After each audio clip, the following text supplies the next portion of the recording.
ఆయన మనసెరిగినటువంటి వ్యక్తి అన్నమాట. ప్రజల మనసెరిగినటువంటి వ్యక్తిగా ఉన్నాడు. రెండవది, ఆయనలో ఉన్న సుగుణం, ఆయన జ్ఞాపకం చేసుకున్నట్లు ఉన్న ప్రాముఖ్యత ఏమిటంటే, అక్కడ ఇంగ్లీష్ బైబిల్లో 13వ వచనం ఉంది, తెలుగు బైబిల్లో 14వ వచనం. To stir up reminding you అంటున్నాడు.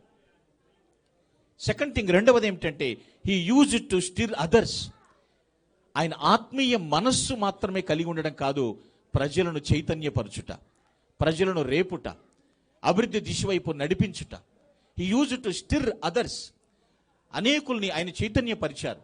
మీరు ఇలాగ ఉండడం కాదు, మీరు చైతన్యవంతులు కావాలి, మీరు ప్రతిభావంతులు కావాలి, మీరు ప్రయోజకులు కావాలి, ఇదిగో ఇలా బ్రతకాలరా, ఇలా బ్రతకాలమ్మా అని తలెత్తుకుని చూపించి వ్యక్తిని మహానేత. తన కుటుంబానికి కూడా ఆ లక్షణాలన్నీ కూడా ఆపాదించబడినాయి ప్రియులారా. అందుకనే ఈరోజు కూడా అనేకులు దేవుని స్తుతించడం మాత్రమే కాకుండా ఆ కుటుంబానికి చాలా అభిమానులుగా మారిపోయారు. ఇది గొప్ప దీవెనకరమైనటువంటి జీవిత విధానం ప్రియులారా, ఆలోచించండి. ఎందుకంటే ప్రభు అయిన యేసుక్రీస్తు వారు మంచి చేశారు, మంచి తప్ప మనకి ఏదీ చేయలేదు.